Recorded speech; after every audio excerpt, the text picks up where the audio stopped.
আল্লাহর গজব যে কোনো সময় তিনটি বাড়ির উপর পতিত হতে পারে, যা আল্লাহ একেবারে অপছন্দ করেন। প্রথম হলো যে বাড়িতে মহিলাদের গলার স্বর পুরুষদের চেয়েও বেশি।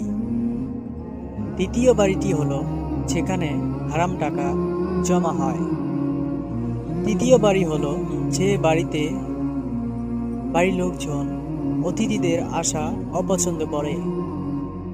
হযরত জিবরাইল আলাইহিস সালাম বলেছেন, এমন বাড়ির লোকদের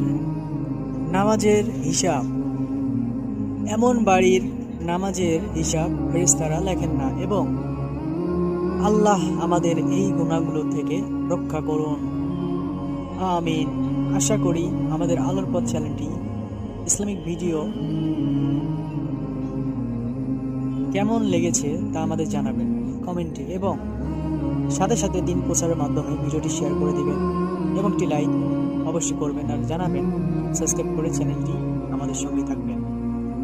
আসসালামু আলাইকুম ওয়া রাহমাতুল্লাহি ওয়া বারাকাতুহু। আল্লাহ হাফেজ।